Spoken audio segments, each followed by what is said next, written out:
Good afternoon, everyone. Thank you for joining us for our last webinar of the summer. We hope you've been having a great start to your week. Gonna go ahead and just put up a couple of slides as we give folks a minute to trickle in. The topic of today's webinar is money mindset, building financial wellness, which will be what we hope is a very relevant and useful conversation led by our guest speaker, Lee. Thank you, as always, to this summer's webinar series sponsors, Unum, Garmin International, Cross Insurance, and Maine Health. A note for our final upcoming events of summer 2026. For those of you that RSVP to join us, tonight is our night at the Sea Dogs. Tickets for those have closed, so if you were able to secure your ticket, gates open at 4:30. We'll be having a barbecue in the picnic area from 5 to 6, and the game will be starting at 6 p.m. And then next week, our final two end of summer celebration events. Monday, August 3rd, we will have our end of summer celebration at the Nonantum Resort in Kennebunkport. And then the following day, Tuesday, August 4th, we will have our Mid-Coast Northern Maine end of summer celebration at Moose Point State Park in Searsport. So we are still accepting RSVPs for those two events next week. You can find those links in the newsletter that we sent out this past Monday, as well as I believe they should be in our Instagram bio. So we hope you'll join us to round out a fantastic summer and spend some time outside. And this is the end of the summer, so be sure to check out those final emails that were sent out yesterday, and we'll send out one final email next week. We have links to all of the webinars that have been recorded. We have our end of summer survey. You want to fill that out and be entered for a raffle prize, and some final reminders and information as we look to close out this year's Maine Career Catalyst program.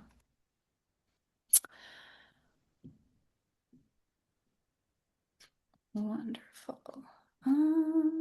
Pull up my notes. So as I said, we are going to spend the next hour or so talking about money because it's never too early to start building smart financial habits.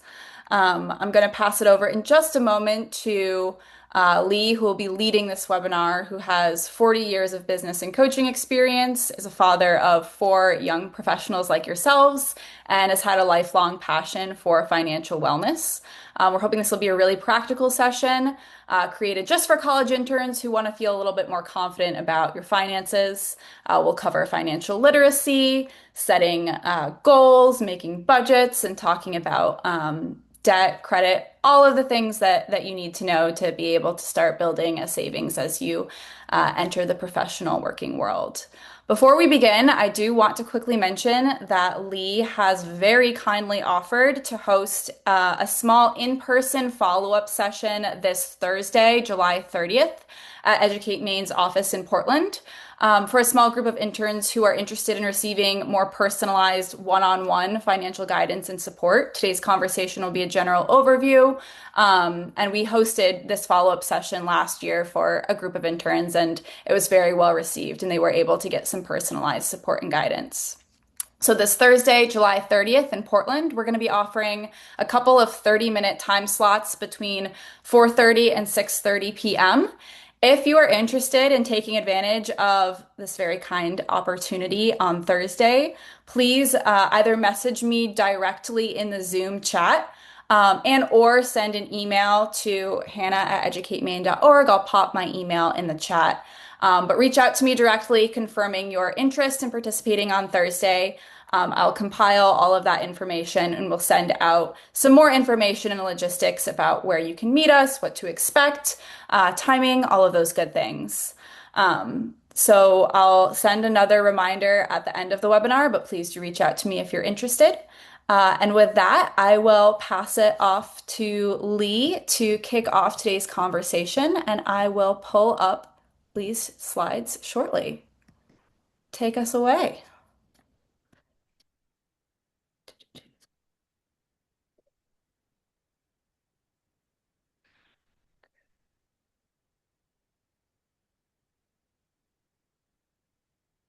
All right. Thank you, Hannah. Appreciate the introduction. Appreciate the kind words. And thank you so much for how you opened this, talking about the importance of financial wellness and or financial literacy. Your future truly does depend on it. And one thing that you're going to hear common themes throughout this presentation. You're going to hear certain terms repeated. And that's because I'm hoping that they just become ingrained into your mindsets because your financial future, as it says here, depends on it. Self reliance is incredibly important. And after your physical health, your financial health is the next most important thing in your life. So I cannot emphasize that enough. Okay, next slide, please. All right. So, as Hannah mentioned, nearly 40 years of business and coaching experience. I've been in sales and marketing capacities, building and leading teams throughout my career. Financial literacy and financial wellness has always been a personal passion of mine. And as you can see here, I am a father of four. And why is that relevant? Well, it's relevant because everything we're going to discuss today, I've been discussing with my children since they were 10 years old. Um, my four children today are between the ages of 25 and 30. They are all in the business world. They all have their careers established. Three out of the four went to college. So, all of the topics that we're going to discuss today are topics that I've discussed with my children and continue to this day talk to them about. So, this is not the type of information that's one and done. It's not something that we want you to just hear once and then forget. It's literally needs to be incorporated into your lifestyle, or not. The choice is yours. So self-reliance is really important because, as you will see and as you probably read, um, reliance upon the government and or pensions to secure your financial future, or it's just getting harder every day. All right. So I certainly don't want to put too much fear in anybody, but at the same time, a little bit of fear is good because it causes people to invest and act. And that's what this is all coming down to. Okay. So this is important because you've received education. I'm sure you've all had discussions, whether it's in high school or college, about financial wellness.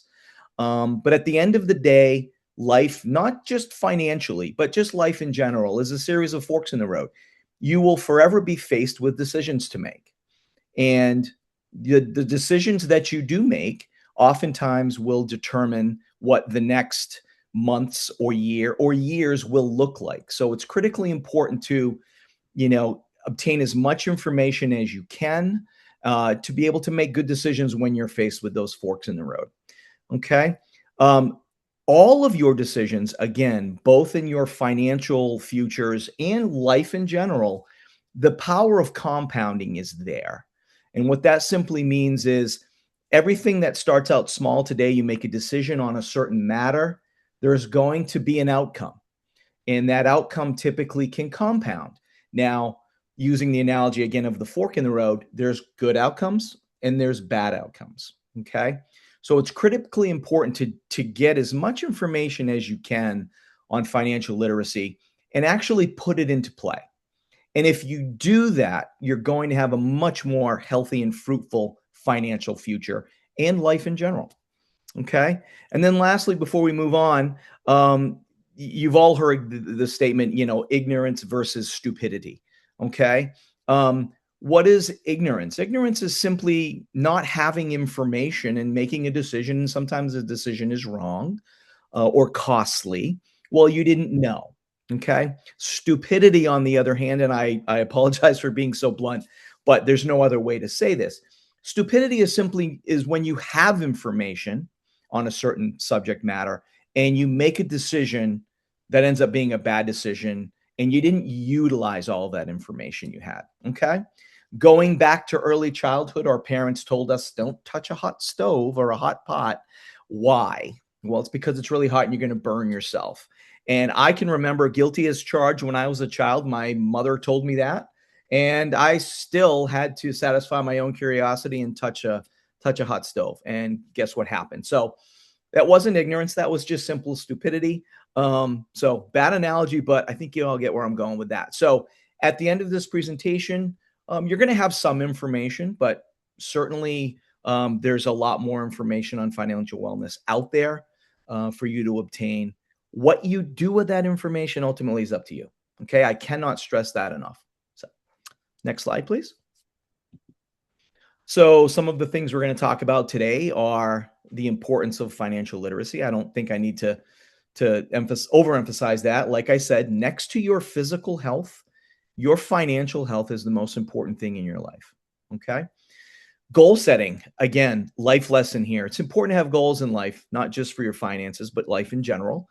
Because if you don't have goals, how can you establish a strategy or a plan to get there, right?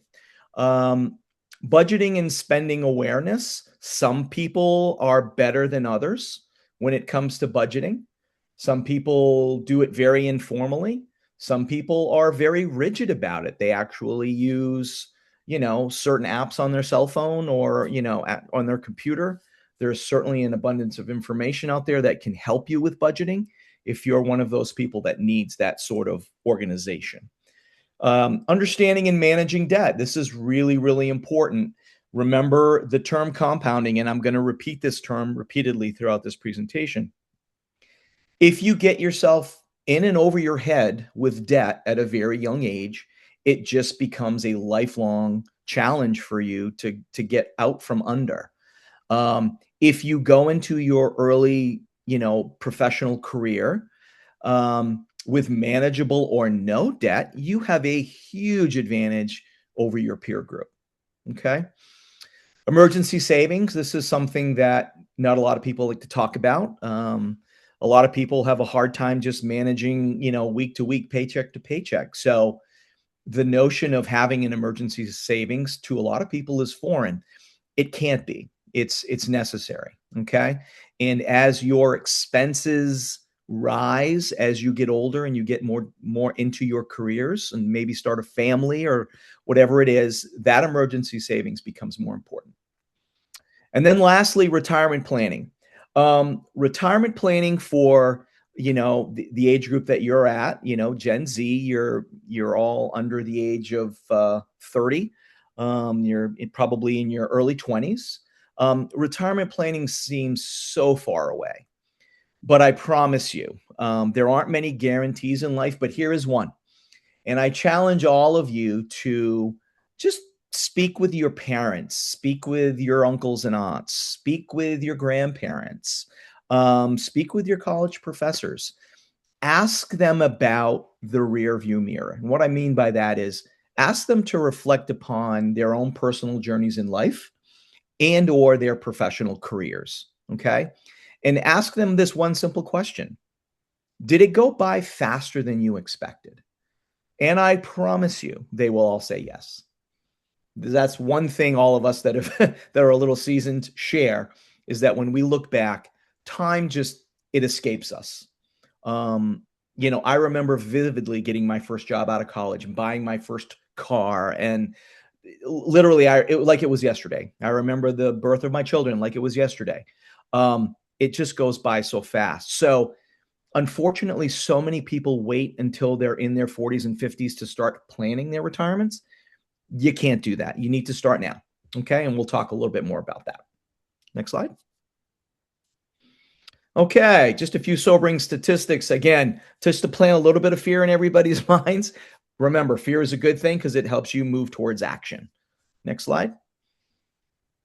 So, sobering statistics. So, approximately 30 years ago, you could buy a house for roughly 2 to 3 times your income, your gross income. So let's say you graduated from college and you got your first job at, $30,000 to $40,000 a year. Well, that simply means you could buy your first house, a decent house, for around $100,000. Today, no chance.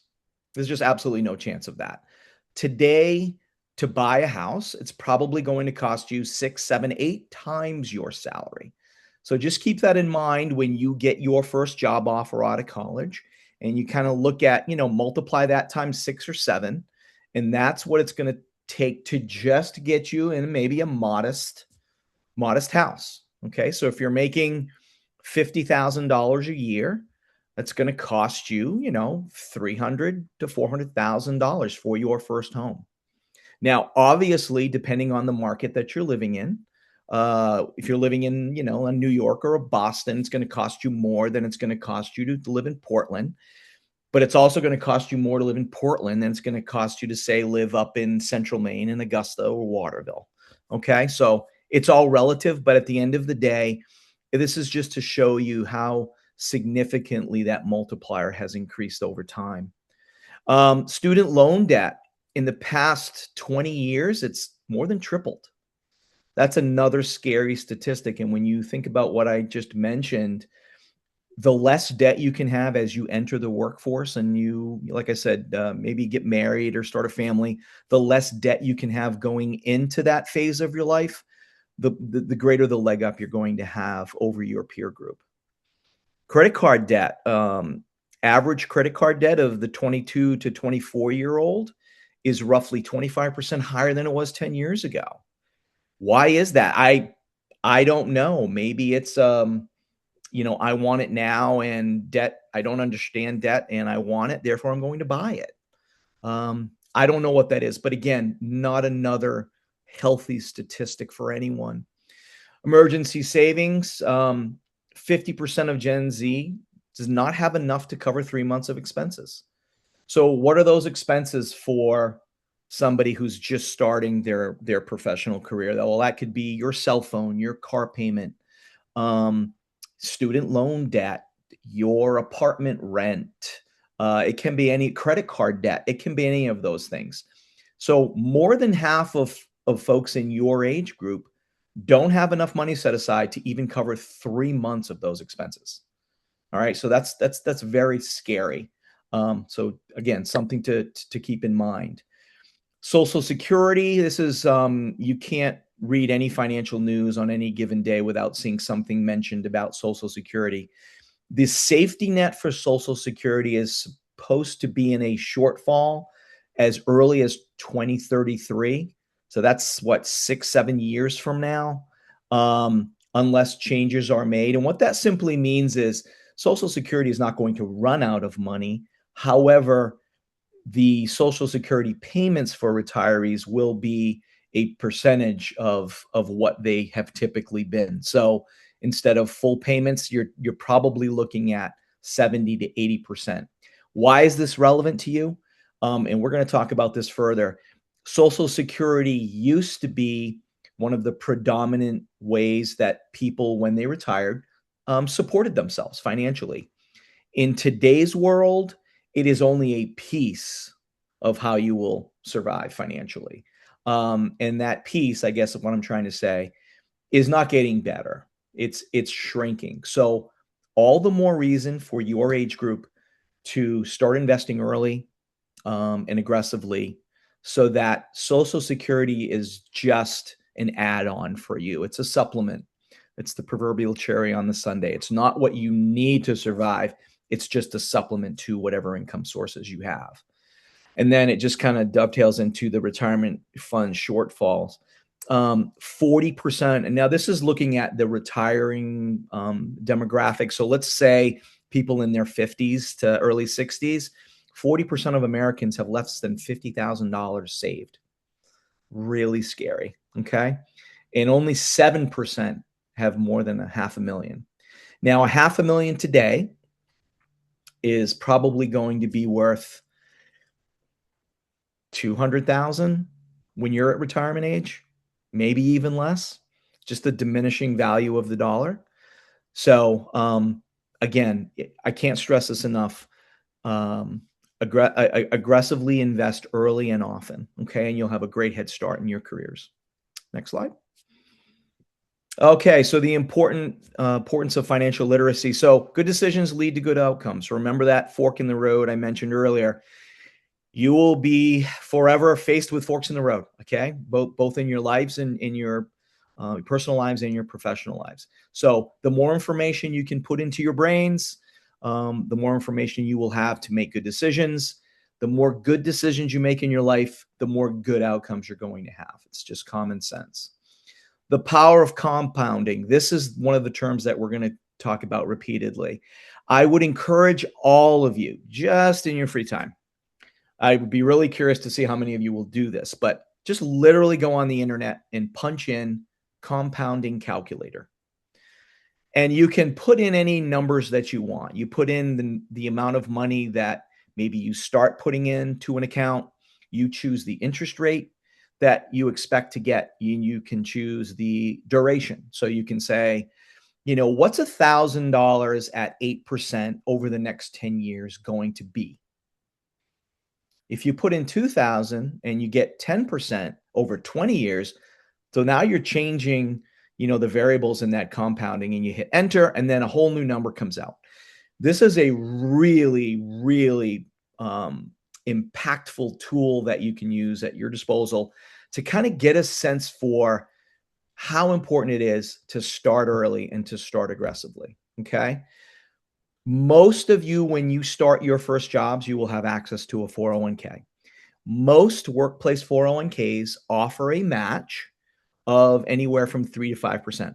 Some companies are more generous. They offer matches in the range of 5 to 10%. If you're working for one of those companies, fantastic. But on average, 3 to 5% is probably typical. What that simply means is if you put 3% of your salary into your 401k, your company will match that 3%. It's essentially getting 3% free money. So the more money you can put into your 401k early, the power of compounding, and the calculator will show this to you. The power of compounding will show you how that number can just multiply exponentially over time. It's really impressive. It motivated me when I was a younger person, and hopefully it would motivate you as well. Okay. Why also is financial literacy important? Well, it's important to have good credit. Why is that?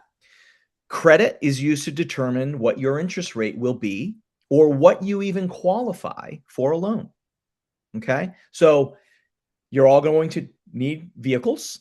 And at some point in your life, you will probably get a loan for a car. If you have good credit, you will get a better interest rate. You might get more money offered to you in the form of a loan. Same thing applies to a house. If you have good credit, you will get a better interest rate. You might get a better loan amount. All good things. Conversely, if you have bad credit, you're going to pay a higher interest rate on any type of loan that you apply for. Okay. Remember the forks in the road. Good credit, bad credit. You make the decision which one you want to have. Okay. Lastly, here, never in our history have we been in a time where there is such an abundance of information available at our fingertips. People of my generation, we had to literally seek out mentors, talk to people in person, professionals in certain industries, or go to the library, or read the Wall Street Journal, or things like that. We had to get physical, tangible ways of getting that information. Your generation, it's never been easier. You simply turn on your phone or your computer, use just simply the basic internet or chat GPT or whatever form of AI you want to use. You type in any topic, and boom, there's your information. Okay. So again, remember ignorance versus stupidity. There is no excuse to be ignorant on matters of financial wellness because of the abundance of information. It's just a matter of how important it is it to you as an individual? How much of a priority do you want to make it? Because if it is a priority for you, which I certainly hope it is, the information is there. You don't even need to talk to a human. Okay. It's right there. All right. Next slide. Goal setting. I don't know how many of you have played sports in your life, but it's important when let's say you're playing sports, it's important to set goals, at the beginning of the season. And let's say you're in training camp and getting ready for that season. you kind of have to have goals, because if you don't have goals, you're not really working towards anything. You're just kind of working, right? So if you don't know where you're going and you don't know what your starting point is, you certainly can't get there. So if I'm in Portland and I need to get to Bangor, I can map that out because I know I'm starting in Portland and I'm going to Bangor. But if I have to get to Bangor and I don't know where my starting point is, how can I possibly map that out? I can't. Okay. Am I coming from Aroostook County? Am I coming from Boston? Am I coming from down east? So it's really, really important to have goals, create mapping, because that will give you the incentive to achieve those goals and it'll provide the roadmap for that. Okay. Goal setting, it's important to have both short term and long term goals. So, short term would be um, I might have taken on a little bit too much student debt, graduating next spring. Um, Starting salaries for my field of study it's going to be around 50 to 60,000. And I got in a little over my head with my student loan debt. So that's a short term focus on how you can strategize to chip away at that goal.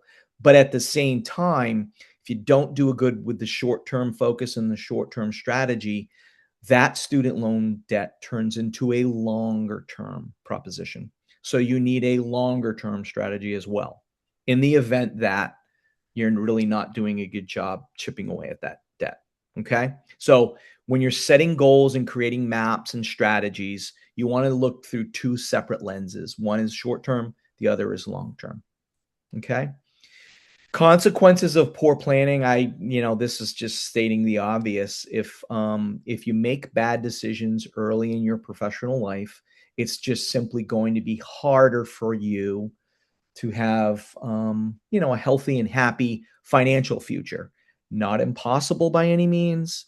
It's just going to be more of a challenge. So again, comes back to your own self-motivation and how badly you want to make sure you make good financial decisions, because then the consequences will be good. They'll be positive. Okay. Next slide. Budgeting and spending awareness. Okay, income versus expenses. This is, again, you can simply go on the internet and find a basic income statement. And in that income statement, this is what businesses use. And you're simply tracking your sources of income. All right. So you may have, your job.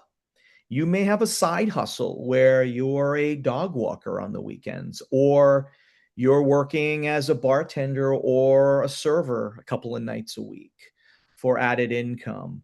Um, you may have a side hustle where you're buying and selling merchandise on the internet. I mean, whatever it is, those are all sources of income.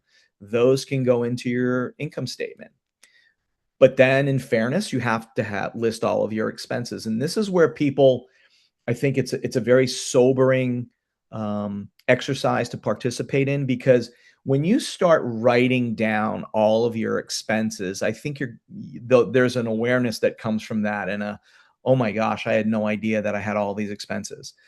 Oftentimes, it's how are you all aware of how many apps you have on your phone that you're paying for? How many streaming services that you're paying for? These are usually the things that, Apple, Netflix, Amazon Prime. I mean, all of these little things, cell phone, insurance for myself. These are all things that are added expenses. So, in fairness to yourselves, as you're creating a budget to create some spending awareness, make sure you're being honest and you're really going in depth with your expenses. The income side's easy because we usually have just one or two, maybe three sources of income. Usually on the expenses side, though, that's where the awareness comes in, and it's quite eye opening. Again, I'm going to beat a dead horse here. There's so many tools out there at your disposal. Any piece of financial information that you need, you can get it within literally seconds. Okay, so use it.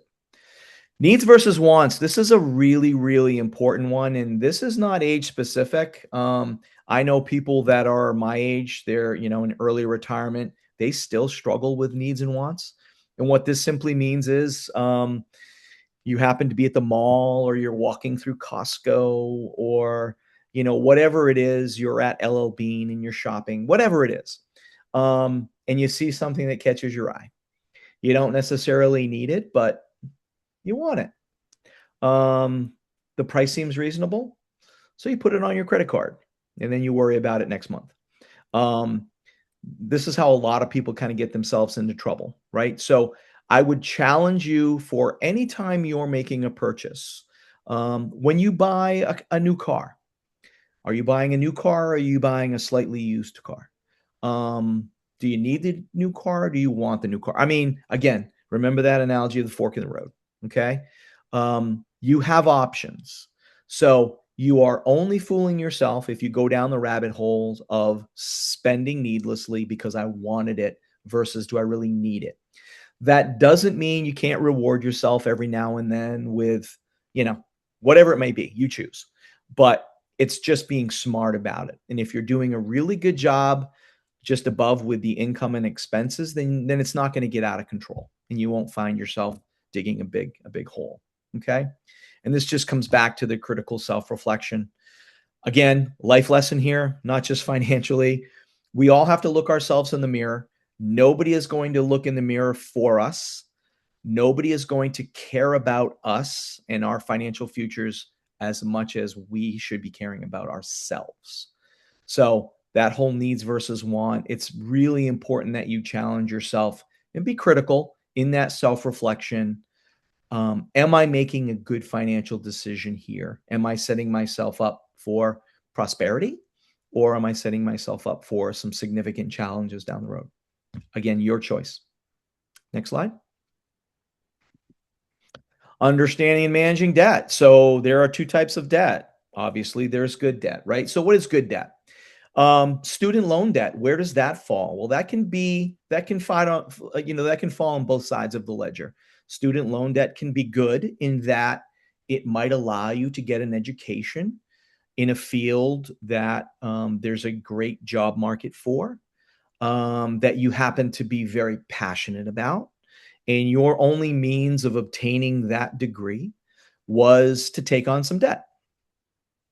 Great. Taking on too much debt, then that good debt can fall into the other column of bad debt, right? Credit card debt, that's always going to fall on the bad debt side. I learned very early on when I was young, my parents taught me if you buy something on a credit card, pay your bill off in full at the end of every month versus paying the minimum payment. Credit card companies set up payment plans on their credit cards with minimum payments so that you never, in theory, will pay off the debt. So if you're one of those people who just pays the minimum payment in your credit card, that debt will be there every month when you get that statement. Okay. The interest rates on credit cards is it's incredibly scary. Usually between 20 and 30% interest. Really, really scary. All right. A loan for a car, is that good debt or bad debt? Again, only you can make that determination. You may need a car to go to work. You may have access if you live in a city where you can take the subway or the bus. So maybe you don't need the car, maybe you want the car. So then that will help determine is that good debt or bad debt.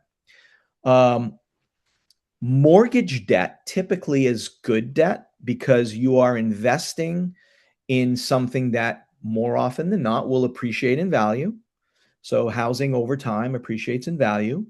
It has historically. Nobody can predict the future, but it has historically.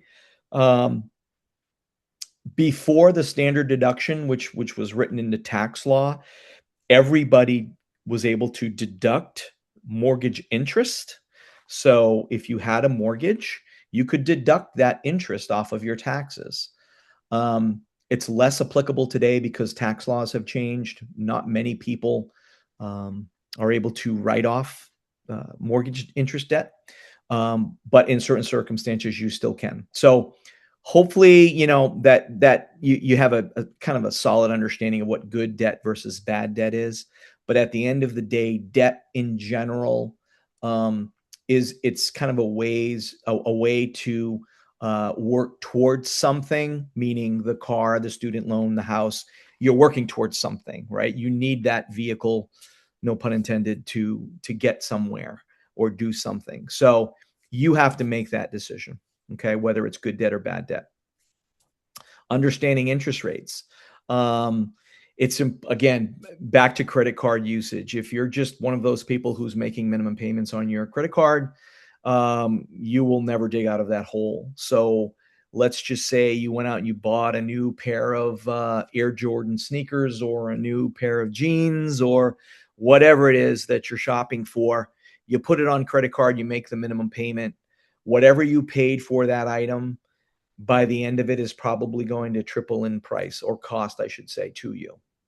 So if you thought you were getting a good deal on those Air Jordans and you were paying minimum payment on your credit card, you just paid 3 times the amount for that pair of Air Jordans. Not a good financial decision. Okay. So understand how interest rates are important. Credit card versus debit card usage. This is one thing that I've always harped on with my children. Your debit card, every bank, when you open an account, it will issue a debit card. It's how you can go to the ATM and get cash if you need it. However, you should use your debit card infrequently. And the reason is this: you don't build credit using your debit card. You do build credit using your credit card. Okay. Now, when you use your credit card and you make payments in a timely manner, your credit rating will improve over time.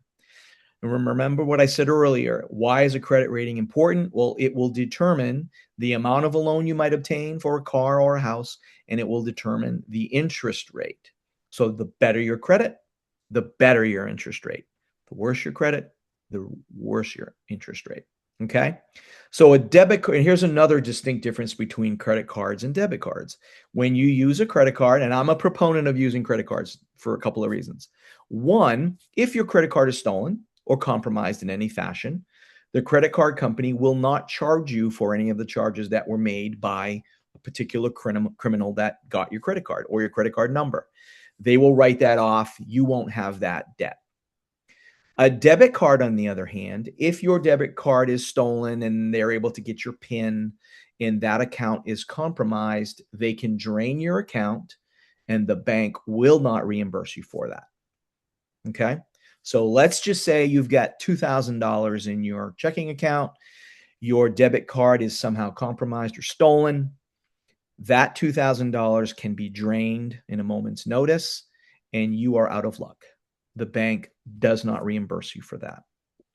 Again, conversely, credit card usage, if your card is stolen, lost, compromised, the credit card companies will work with you to make sure that you are not charged for any of those fraudulent charges. Okay. And while you're using your credit card, you're building credit. Okay. So it's kind of a multifaceted attack there. Again, here's that word, compounding. Everything that you do at your age now is going to have a compounding effect.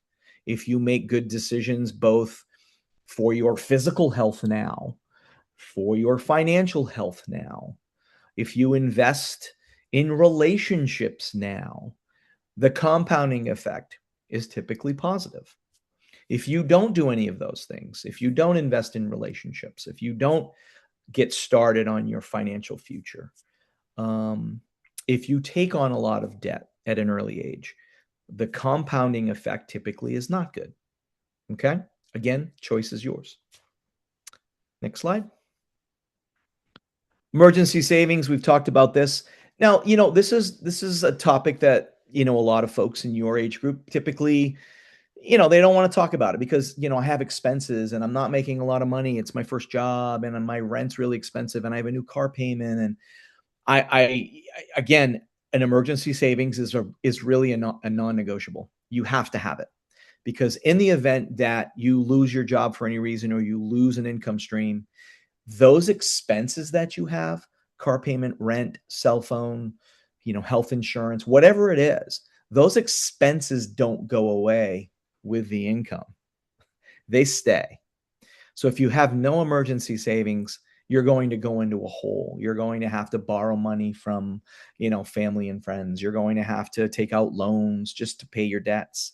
Not a good place to be. Okay. So critically important. Day one, if you have expenses, you should in theory have an emergency savings.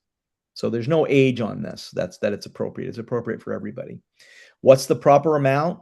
Typically 3 to 6 months of what your expenses are. So if you add up all of your expenses, and it ends up being $2,000 a month, well, you're going to need anywhere from $6,000 to $12,000 set aside. Now that sounds like a tall task. It is. It really is. So all the more reason to try to minimize bad debt so that in the event of a job loss or God forbid, some sort of a health crisis, that you're able to at least sustain yourself for some months. Um, Create automatic deposits. I highly encourage you when you get your first jobs out of college, make things automatic. That way you don't miss them. Okay. So if you're into investing, which I certainly would encourage you to do, create automatic deposits that go into a brokerage account so that you can buy and sell stock and build your future. Obviously, a 401k at work is going to come right out of your paycheck, so that's an automatic deposit. But the point here is if you don't have these mechanisms in place that are automatic that can operate while you're sleeping, they tend to not happen. So the more you can set up automatically, the better off you're going to be long term. Again, consequences of poor planning, again, speaks for itself. I don't want to be Debbie Downer here. I don't want to go too deeply into some of those consequences, but if you don't allow yourself to make a lot of poor financial decisions early on, then those consequences of poor planning will be minimized. So that's a good thing. Next slide. Retirement planning. Again, I'll go back to what I challenged you all to do, which was to talk to your parents, talk to your uncles and aunts, your grandparents, and ask them if they could go back, would they wish they started earlier? And I can assure you that they would all say yes. Okay. The greatest luxury you all have is time. Okay. So when you're in your early 20s, and if you go back and again, I'm challenging you all to do this, look up, compounding calculator on the internet and just play around with it and put in different numbers. There is no greater impact on money than time. None.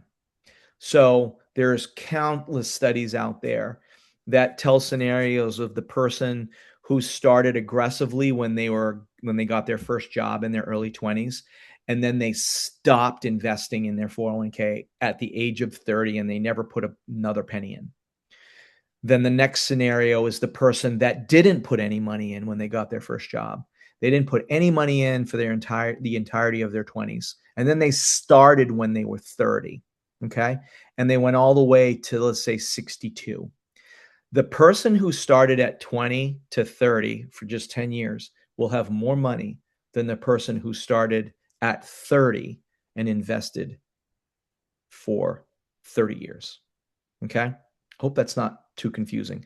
The point is, the earlier you start and the more aggressively you start, the easier it's going to be for you when you're in your 30s and 40s and 50.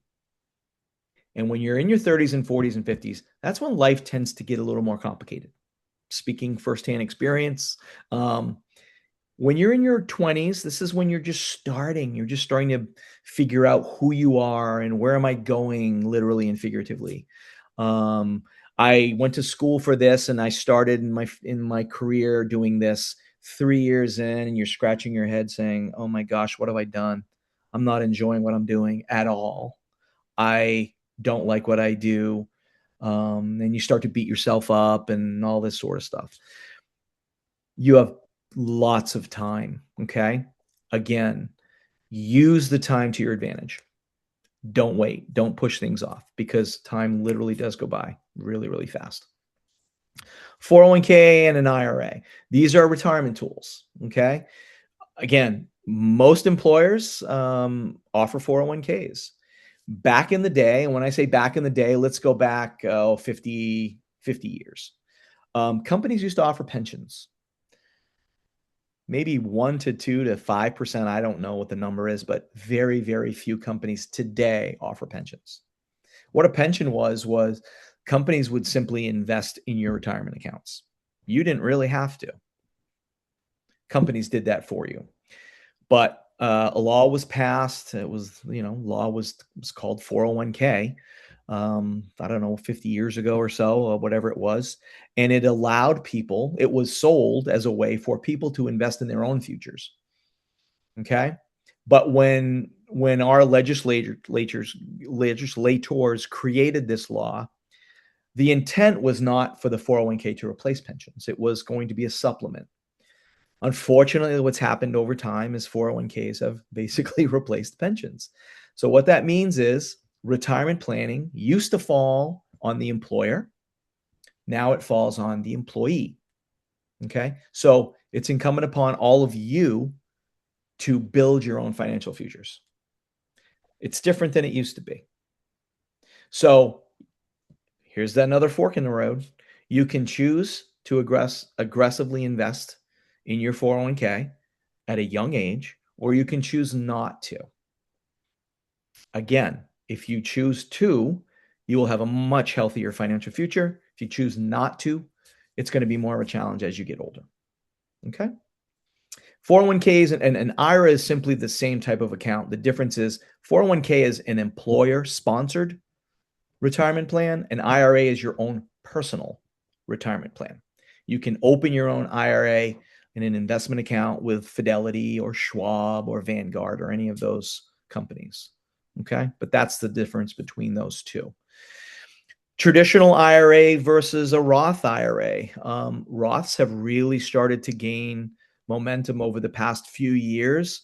The difference between traditional IRAs and Roths, it's simple. Traditional IRAs, money goes in pre-tax.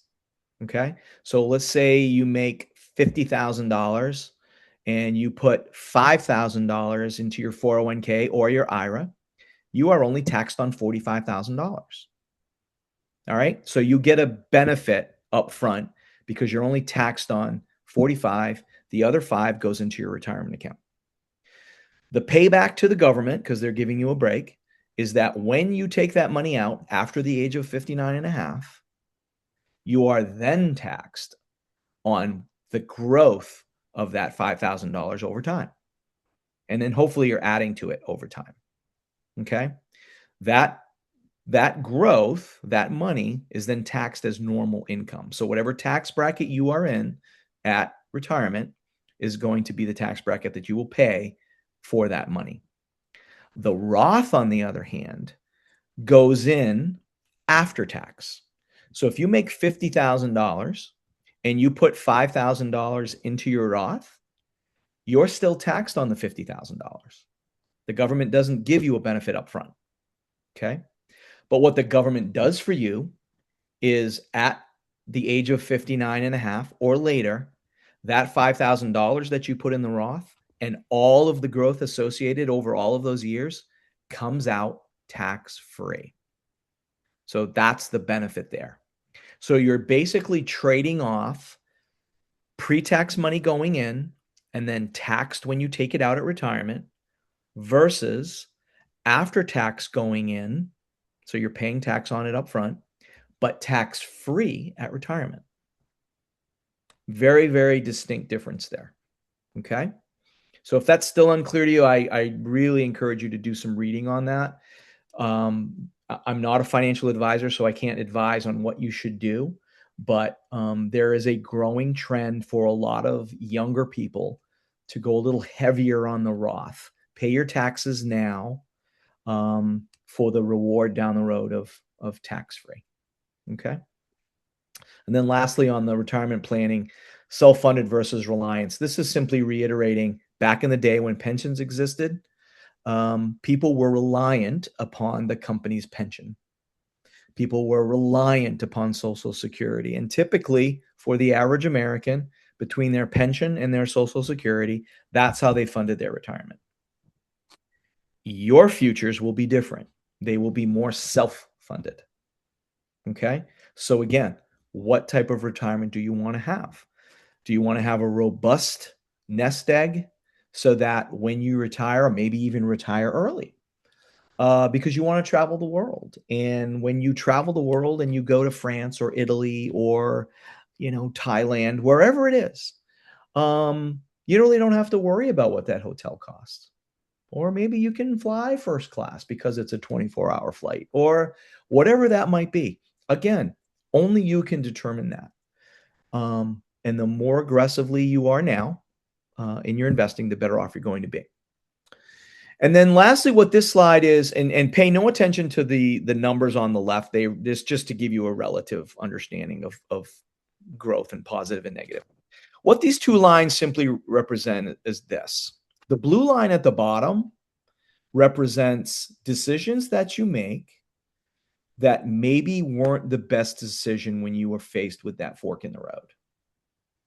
The green line, however, were good decisions that you made when presented at the fork.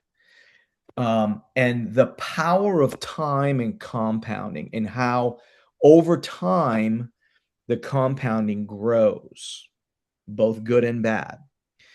So as you can see, when you get to that 23, 26, 30, you can see the spread start to happen. And why is that? Well, that's because in that age, range of 23 to 30, that is typically when you've graduated from college, you've started your career,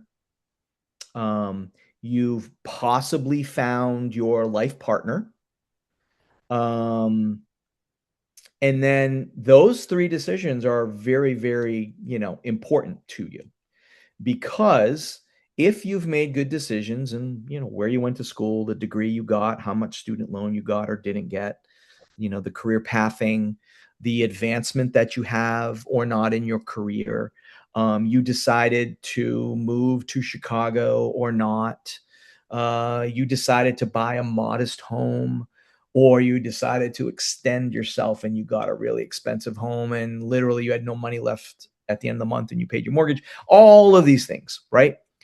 All of those big life decisions tend to be made, not all of them, but most of them, between that 23 and 30. And of course, you're going to still be faced with decisions after 30, did you have children or not, or whatever it might be. Okay. But as you can see from these lines, what these simply mean is if you've made good financial decisions, the benefit is positive and it just goes up exponentially. So when you get to be 60 years of age, which is when people are contemplating and typically starting to think about retirement, you're in a really good financial place. But look what happens when you get to about 35, when you've made a series of bad decisions. It goes the other direction. Now, this is by no means a scientific study, okay? This is just anecdotal, experience and information. But what typically happens is from 26 to 35, when you've made poor decisions, oftentimes you're going to struggle. And those, that time frame from 35 to 60 can be a struggle. Okay? So, I can't stress this enough. Start early, inform yourself. There's an abundance of information. Go get it. Become well versed in all matters of financial wellness. Make good decisions at those forks in the road, and you will have a really, really good long-term outcome. Okay? And that, I believe, concludes the presentation. Wonderful. Thank you so much, Lee. It looks like we have about 5 or 6 minutes. There were two questions that got put in the Q&A. I'm just going to move them over into the chat so that everyone can see them. Or I can start by reading the first one out loud. Um, uh, Prince asked, is there a set amount you have to accrue under your emergency savings account, or is there a goalpost for that emergency savings account? Yeah, I think that's where the 3 to 6 months just simply comes in. That's your goalpost. So there's no way you can determine what your individual goalpost is without literally mapping it out, piece of paper on your computer, on your phone, what your monthly expenses are. Okay. So let's say you graduated from college and you had the good fortune of your parents buying you your first car. I had friends whose parents did that. My parents didn't do that, but I had friends who did. Now that's a huge leg up. Okay. So if you're able to start your early working career and you have no car payment, well, that's anywhere from what? 250 to $600 a month. I'm just throwing numbers out there that you don't need to account for. But let's say you do have that car payment, right? And let's just say you have that car payment of $400 a month and rent is $1,400 a month and your cell phone is $100 a month and your student loan debt is $200 a month. You see how this just compounds.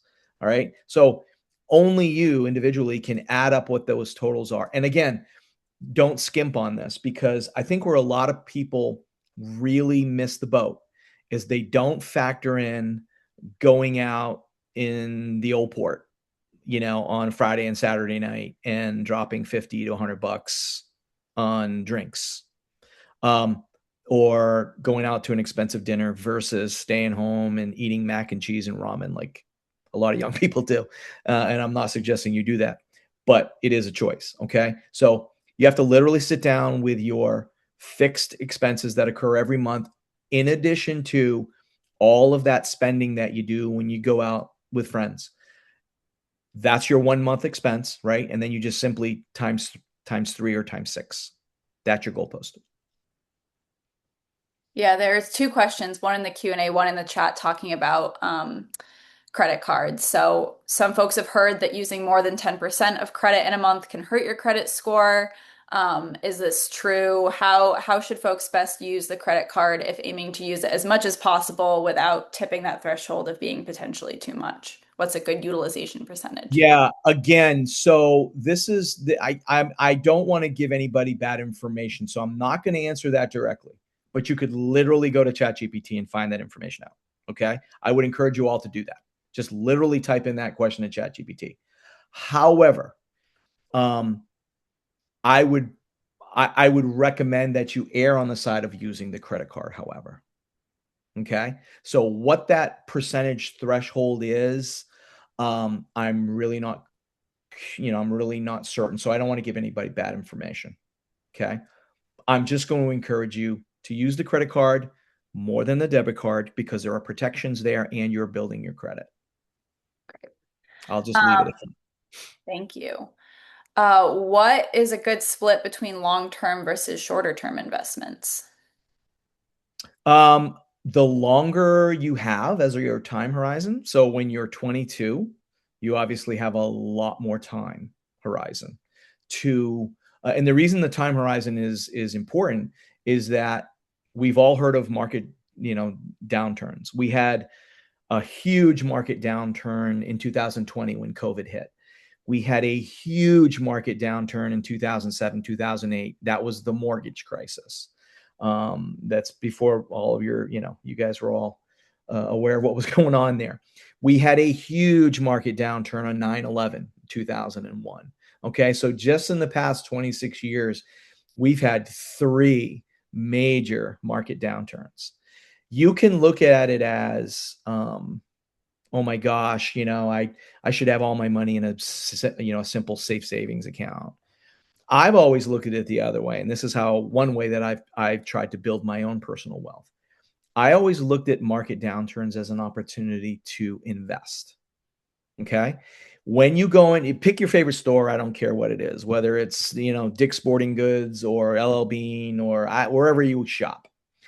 Picture you walk in and your favorite item is on a sale rack right when you walk in the store and it's 45% off and it just hits you in the face. It catches your attention. One, because 45% off is a significant discount. But second, it's one of your favorite items that you love. You're going to reward yourself. Okay. And you're going to buy that. It's a lot different buying it at 45% than it is buying it at full price. Now, going back to the needs versus want discussion we had earlier, do you need it? I don't know, but it's a lot more palatable to buy it at a 45% discount. Well, investing works the same way. So when you're able to buy your first house, do you want to buy that first house when housing, according to the experts, is overpriced? Or do you want to wait for maybe a market correction? If you want to get into the stock market, which I would encourage you all to do your research The stock market has been the greatest wealth building tool in our history. Um, I'm not saying just go buy stocks, but I'm saying do your research, get into the market because it's a great way to build wealth. Would you rather buy, let's say you want to invest in Coca-Cola. Do you want to buy Coca-Cola at its 52-week high or its 5-year high? Or would you rather buy Coca-Cola when it's been punished a little bit at a discount? I tend to buy things when they're at a discount. Okay. So short term versus long term horizon. Long term simply means you can be a little more risky in how you invest because if you make mistakes, you've got a lot more time to compensate for those mistakes. Short term, you have less time to recoup downturns. So Wonderful. that's the general mindset. And it is 101, so being mindful of time. We're going to wrap things up now. As I mentioned, and Meg put in the chat, if you are interested in joining us this Thursday to continue these conversations and ask maybe a little bit more in-depth questions, please email me, hannah@educateMaine.org. We would love to see a group of you on Thursday, and we'll share more information about that. I will also share Lee's contact information with anyone that maybe can't make it Thursday, but would like to follow up and continue the conversation. So thank you all for spending part of your Tuesday with us. We hope this was helpful. Thank you, Lee, for guiding us through a really fantastic conversation. And I hope everyone has a fantastic rest of their Tuesday. Thanks, everyone.